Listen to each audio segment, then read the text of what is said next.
Anxiety is a form of worry, but it's a worry about the future. And it's all about being able to cope in that future event or in that place that you possibly going to. So future can be in 5 minutes away, it can be 10 minutes away, it can be a couple of days, it can be a couple of weeks, but it's that constant thought of, am I going to cope in that situation? Am I going to know what to do? Am I going to feel safe? Am I going to feel safe with the person? Am I going to feel safe in the environment? Am I going to feel safe with people? So it's all about this worry, constantly thinking about what am I going to feel like? Am I going to cope? So in children, anxiety shows up in a host of different ways. It can show up as crying, it can show up as hyperactivity, it can show up as anger, it can show up as rage, it can show up as almost like a form of depression where the child feels really down and insecure, not sure about themselves and what to do. It can show up as them retreating from life. So as you can see, there's many behaviors that affect a child and how anxiety can show up. Now, a lot of parents will send me questions and say to me, is this anxiety or what is this behavior telling me? And often it really is all about just feeling unsafe. I've constantly reiterated right throughout all my videos and my writing in that children care about three things predominantly, and that is feeling safe, feeling accepted, and feeling loved. So, what does safety really look like? Safety looks like acceptance, meaning that they're okay to be exactly who they are with the people that they are with. So, at home, it's about, is mom going to think I'm okay? Is dad going to think I'm okay? Am I going to disappoint them? Are they proud of me? Do they love me? At school, it's about, do I fit in? Do my friends like me? With teachers, it's the same thing. They don't want to disappoint them. Are they going to be proud of me? Are they going to be pleased with my work? And so when they feel unsafe about any of that, it creates forms of anxiety. The other thing that creates anxiety is obviously, do they feel emotionally safe? So what does that mean? So feeling emotionally safe means that you can express your emotions freely and openly without any kind of repercussions.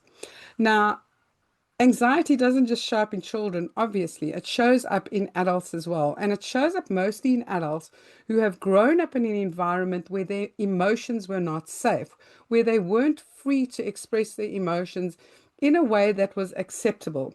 And in my case, for instance, we grew up in that era that if you cried, you were told, I'll give you something to cry about. So you weren't even allowed to express your sadness about a situation.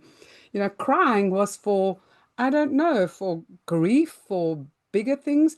But in my era, as I said, we were not allowed to express that in any way unless there was a good enough reason, according to our parents. The other one is we weren't allowed to express anger. If you were expressing anger, sometimes it was assumed that you were being disrespectful and you would possibly get punished as well if you expressed anger. If you stood up for yourself, if you were assertive, if you tried to set your boundaries, childhood can be very controlling. And I know back then it was even worse because you were seen and not heard. We grew up with all these horrible rules, all these ways of how we were controlled and how we had to be and how we had to show up and how we had to express ourselves. We weren't allowed to say things, do things unless we were given permission. So we've now got these adults, and whether they're midlife or younger, that have now grown up and gone, I feel so unsafe because it's not safe for me to express my feelings, and it's not safe to just be myself and express myself in the way that makes me feel comfortable. Because if you think about expression, expression is not just about what you say, it's about what you wear, it's about how you say things, it's about how you wear your hair, makeup, jewelry, tattoos, anything. And it comes down to judgment. And so, if you grew up in a very controlled environment where it was not acceptable for you just to be yourself, there will possibly be that as an adult now, you've got this low state or medium state or high state of anxiety because you fear judgment, you fear not being accepted, you fear that you're possibly not going to be loved. So, as children, when we are very controlling with children and we don't allow them to express those emotions, you are raising a child with anxiety. You are raising a child who's going to become an adult who has tremendous anxiety. Now, the thing about emotions is they simply are just a language. They really are. They're saying how you feel in the moment. They're a form of communication. And unfortunately, not many people have learned to speak the language of emotions because it just wasn't something that we did. And the interesting thing about emotions is that it's a language that we all share. It doesn't matter whether you speak English or Spanish or French or Polish, it doesn't matter what language you speak. We all have the inherent language of feelings. We are all born with it. So if you think about when a baby cries, it's telling you that it's either wet, it's hungry, it's cold, it's uncomfortable, or there's something wrong. And these are the emotions that we always want to pay attention to. They're the ones that people sometimes call negative. I call them uncomfortable because they're like, oh, something's going on. It doesn't feel great. There's something wrong. I need to pay attention. Whereas with the good emotions and feelings, we just want to enjoy them. They make our life so much more joyful and happy. So with the uncomfortable emotions, when you learn that they're just an expression of a language, and you just need to accept them and learn to understand that language, it makes developing emotional intelligence so much easier.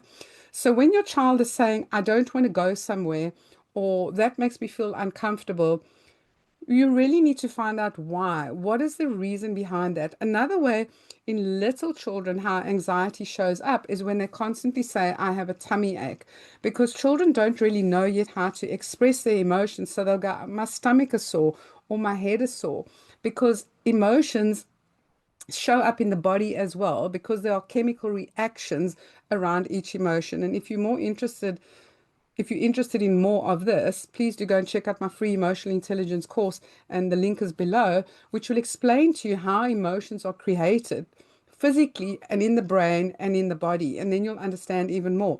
So when a child is saying, my stomach is sore, it's not always a case of that they ate something bad or that food has affected them. It often can be a sign of that they're feeling anxious or that they're feeling scared.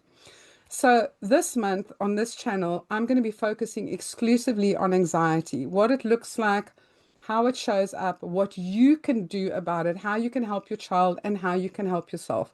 So, if you've got some questions around behavior of anxiety that you don't understand, or if you're not sure whether it is anxiety or not, pop me a question below and I will answer it on this channel. I release videos twice a week, and then also look out for the little tools that I'll be posting twice a week as well, that is going to help you to reset those feelings of anxiety very quickly. And it's something that you can do for yourself, teach your child, or even better, do with your child.